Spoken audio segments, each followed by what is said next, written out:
De vous retrouver, mesdames et messieurs, bienvenue dans cette nouvelle session d'information du Grand Journal de Molière Canal. Le Premier ministre Jean-Michel Samalou Condé a tant œuvré, le ministre de la Santé publique, Hygiène et Prévention, le docteur Jean-Jacques Mbongani, pour éradiquer ces phénomènes appelés communément Koulouna. La rentrée parlementaire de septembre a été effective. Nous suivre en ligne sur YouTube, Facebook et Twitter, sur meolis.net, le journal professionnel en RDC et en Afrique, le grand journal de Molière. 20h30, minuit juste, 8h et 12h30. Mesdames, Messieurs, vous avez été nôtres à suivre cette session d'information du Grand Journal de Molière.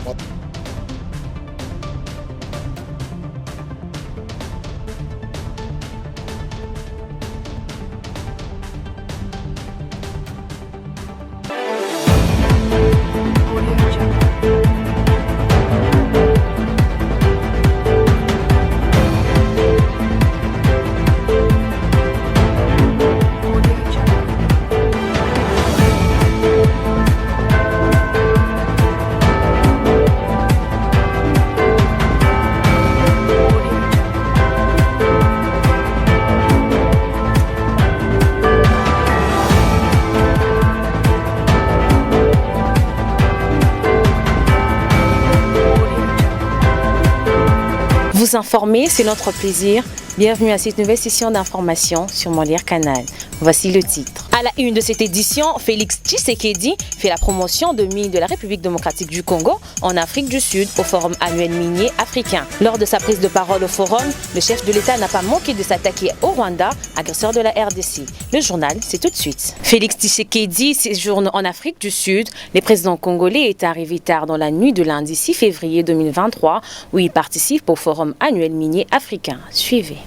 Arrivé tard dans la nuit de ce lundi 6 février à Cape Town, en Afrique du Sud, le président de la République Félix Antoine Tshisekedi Tshilombo a participé ce mardi à Investing in Africa Mining Indaba 2023, le plus grand forum annuel minier africain. Organisé sous le thème de débloquer l'investissement minier africain, stabilité, sécurité et approvisionnement, ce forum est une occasion offerte aux 6500 participants dont 500 entrepreneurs du secteur minier venus du monde entier de discuter des défis et des opportunités auxquels est confrontée l'industrie minière du continent au moment où elle cherche des moyens de renforcer sa puissance économique dans les contextes de la ruée mondiale pour sécuriser l'approvisionnement pour une transition énergétique plus verte. Chef de l'État d'un pays reconnu comme un scandale géologique, le président Félix Antoine Tshisekedi a présenté sa vision de la transformation du secteur minier de la République démocratique du Congo. La dotation naturelle n'a toujours pas profité au pays, encore moins à l'Afrique, en raison de questions de mauvaise gouvernance enracinées depuis des décennies, mais aussi en raison d'une insécurité savamment orchestrée par des puissances obscures, avides de nos richesses naturelles, comme c'est le cas présentement dans la partie est du pays, en l'occurrence la province de l'Ituri et celle du Nord Kivu, avec le mouvement armé, le M23, qui n'est d'autre qu'un déguisement d'un voisin belliqueux, le Rwanda, obnubilé par nos richesses, mais malheureusement maladroit dans sa méthode pour y accéder, préférant la guerre plutôt qu'un cadre paisible d'échanges fructueux gagnant-gagnant. Le président Tshisekedi a toujours soutenu l'idée d'avoir des industries locales, des transformations des produits miniers afin de permettre aux populations africaines de bénéficier de plus d'avantages des richesses des sous-sols de leur pays. Le chef d'État a aussi présenté des opportunités d'investissement dans ces secteurs tout en offrant un pacte de confiance aux potentiels investisseurs. Enfin, à la présidence, avant de se rendre en Afrique du Sud, le chef de l'État s'est rendu au Congo-Brazzaville avant de s'entretenir avec son homologue angolais, Joao Lourenço, à Luanda, les condensés de ces différents périples du chef de l'État avec nos confrères de la présidence. Suivez. Après les assises de Bujumbura, où les 6 chefs d'État de l'EAC ont jugé la situation sécuritaire préoccupante et ont exigé la fin des hostilités par le M23 et leurs alliés, le président de la République, Félix-Antoine Tshisekedi Tshilombo, poursuit sans désemparer son périple, toujours à la recherche de la paix dans la partie est de la RDC. En route pour Indaba en Afrique du Sud, le chef de l'État, qu'accompagnait la distinguée première dame Denise Nyakeru Tshisekedi, est arrivé ce lundi 6 février à Luanda, capitale de la République d'Angola, pour rencontrer son homologue Joao Lourenço, qui pilote le processus dit de Nairobi depuis son début. Une escale utile de quelques heures qui a connu le soutien à leur pays d'origine d'une frange des Congolais qui ont choisi l'Angola comme seconde patrie et sont venus encourager le président de la République dans son infatigable recherche de la paix durable dans la partie orientale du pays. La rencontre se matérialise par un tête-à-tête en mode huis clos au palais présidentiel de Luanda en fin d'après-midi. Il a été question pour les deux personnalités de discuter de l'évolution des rapports avec Kigali, mais surtout de la situation sécuritaire qui prévaut actuellement dans l'Est de la République démocratique du Congo. Cette réunion intervient au lendemain de l'entretien entre les présidents Félix-Antoine Tshisekedi Tshilombo et son homologue Denis Sassou Nguesso à Oyo, axé sur les mêmes faits. Rien n'a filtré de leurs entretiens de plus de 2 heures. Cependant, on ose croire que les deux interlocuteurs ont débattu des pistes des solutions susceptibles de rétablir la paix et la sécurité à l'est de la RDC à la lumière de la feuille de route de Luanda, eu égard au refus délibéré des troupes terroristes du M23 de se retirer des localités congolaises telles que exigées par le dernier sommet de Luanda. Ce qui prouve à suffisance le refus de son parrain de restaurer la paix aux Congolais de cette partie du pays épris de tranquillité. La question de la raison d'être de la force régionale de l'EAC déployée sur le front Est ferait également partie des matières contenues dans l'agenda du bref passage du président de la République à Luanda. À son retour à l'aéroport, quelques instants avant son décollage pour Indaba, en bon père de la nation, le président de la République a communié avec la communauté congolaise qui n'a pas manqué d'exprimer sa joie au chef de l'État et à son épouse.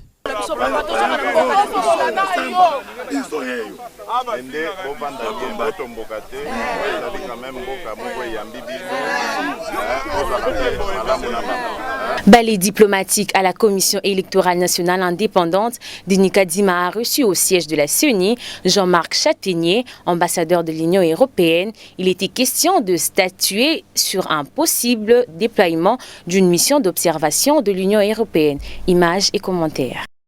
C'est une énième rencontre entre le président de la Commission électorale nationale indépendante et l'ambassadeur Jean-Marc Châtaignier. L'Union européenne étant parmi les partenaires du processus électoral, a sollicité ce tête-à-tête avec la CENI pour discuter sur un possible déploiement d'une mission d'observation de l'UE. Jean-Marc Châtaignier n'a pas manqué d'apprécier les progrès enregistrés au cours du processus électoral en cours. Cet échange a porté essentiellement sur l'appui que pouvait apporter et que peut apporter l'Union européenne au déroulement du processus électoral congolais. Nous avons notamment discuté avec le président Kadima du déploiement possible d'une mission d'observation électorale de l'Union européenne. Vous savez que le président Tshisekedi avait formulé cette demande en novembre 2021 et nous sommes en train de regarder comment la mettre en place. Donc nous avons regardé notamment avec le président Kadima les procédures qu'il nous fallait suivre pour que puisse être mise en place une mission exploratoire et ensuite une mission d'observation électorale de long terme. Et puis nous avons profité de l'occasion pour discuter avec le président de la situation, des progrès enregistrés et du déroulement du processus. De son côté, la ministre belge des Affaires européennes, du commerce extérieur et des institutions biculturelles a visité le centre d'inscription installé dans l'enceinte de l'Institut géographique du Congo dans la commune de La Gombe lors de son séjour à Kinshasa. Adja Labib, avec sa délégation, ont eu droit aux explications sur différentes rénovations que l'équipe Kadiba a apportées à l'actuelle opération d'enrôlement des électeurs. Une brève dans cette édition, le vice-premier ministre, ministre de l'Intérieur, séjourne dans la province du Sankourou. Daniel Assilo a profité de son séjour pour organiser une cérémonie de change de vœux. Au cours de cette rencontre, le vice-premier ministre, ministre de l'Intérieur, a exhorté les ressortissants de Sankourou à se faire enrôler massivement pour donner un nouveau mandat à Félix Tshisekedi. Au ministère de la Jeunesse, Yves Boukoulou a ouvert un atelier de formation initié par l'incubateur Elikia au centre Wallonie-Bruxelles de Kinshasa, dans la commune de La Gombe. Une centaine de jeunes vont suivre de modules dans les filières ci-dessous, métiers artisanaux spécifiques, métiers techniques, métiers de service et le métier agroalimentaire. Suivez. Selon Massamba, initiateur de l'incubateur Elikia, l'objectif est de rendre tous ces jeunes qui y participent autonomes et compétitifs pour la création d'une vraie classe moyenne congolaise. La formation est organisée au centre Wallonie-Bruxelles de Kinshasa, dans la commune de La Gombe. Prenant la parole pour lancer l'atelier, le ministre de la Jeunesse, Yves Boukoulou, est revenu sur le projet de société et la vision du chef de l'État, Félix Antoine Tshisekedi, coulé dans le programme du gouvernement pour une récapacitation de jeunes de toutes les couches sociales, pour une autonomisation de jeunes. Le ministre de la Jeunesse congolaise a rappelé aux participants les différentes opportunités offertes par le gouvernement à l'attention de jeunes pour les accompagner à matérialiser leurs projets.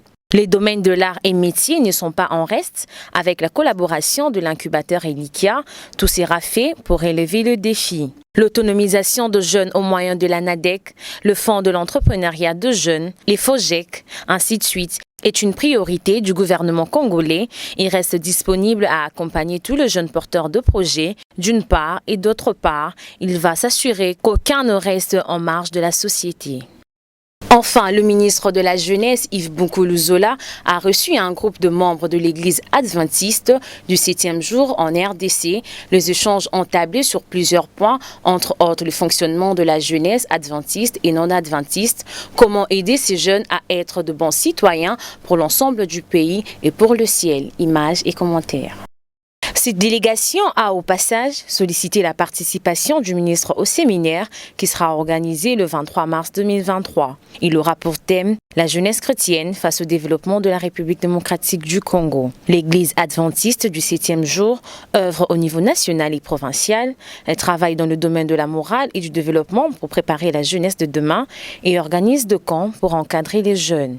Le jeune adventiste travaille dans des œuvres caritatives et humanitaires. Chaque mois, il visite des prisons, des hôpitaux, des hommes de vieillards, ainsi de suite. L'élément le plus important que l'Église veut inculquer aux jeunes, c'est la morale, l'autoprise en charge, l'engagement citoyen et la spiritualité. Bouclons cette édition avec le carnet santé. Les docteurs Kano Bochuebe de l'hôpital Zalamou nous parlent de l'importance de l'électrophoreuse dans la vie d'une personne. Suivez cet élément de Pamela Kalimasi. L'électrophorèse de l'hémoglobine est une analyse de la biologie médicale qui consiste à détecter les anomalies de forme et des concentrations d'hémoglobine, la protéine des globules rouges qui sert au transport de l'oxygène. Le test, fait habituellement suite aux résultats anormaux à la forme sanguine ou à la présence des symptômes d'anémie. Il vise à séparer différentes particules en fonction de leur charge électrique, de leur taille et de leur forme. Carno Bochuebe de l'hôpital Zalamou éclaircit. L'électrophoreuse de l'hémoglobine, c'est une analyse, c'est un test de la biologie médicale. Quand on dit un test de la biologie médicale qui nous aide à différencier les anomalies liées au sang, c'est-à-dire quoi?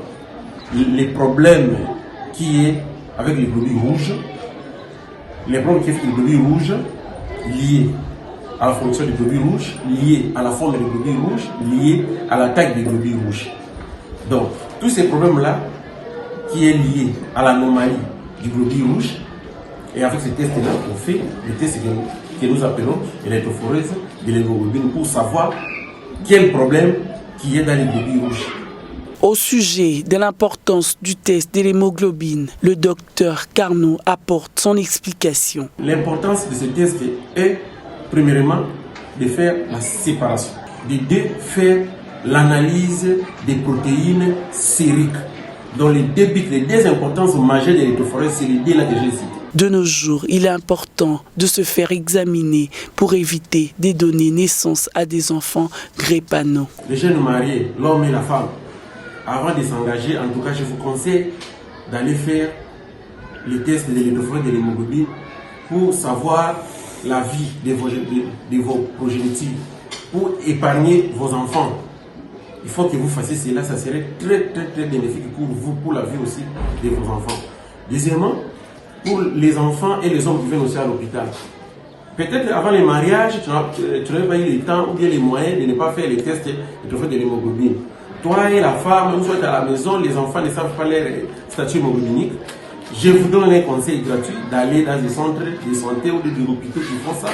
Vous devez savoir vos statuts hémoglobiniques. Ça sera vraiment bénéfique pour le reste de votre vie. C'en est complètement fini pour cette nouvelle session d'information. Voici le rappel de titre.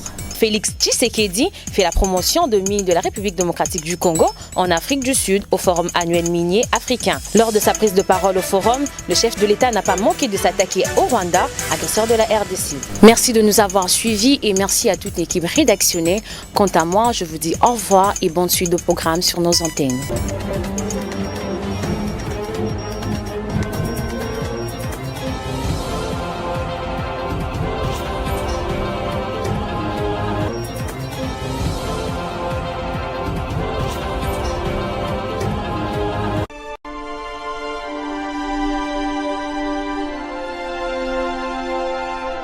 Je suis clairvoyant. Puisqu'un désastre peut me surprendre, je dois toujours protéger mon patrimoine, mes biens meubles et immeubles, ma voiture, mon magasin, mon chantier, la scolarité de mes enfants.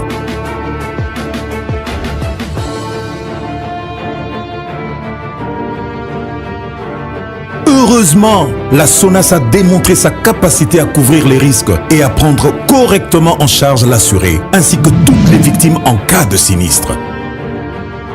SONAS, symbole national des assurances. Société à Banamboka. SONAS, leader des assurances en République démocratique du Congo.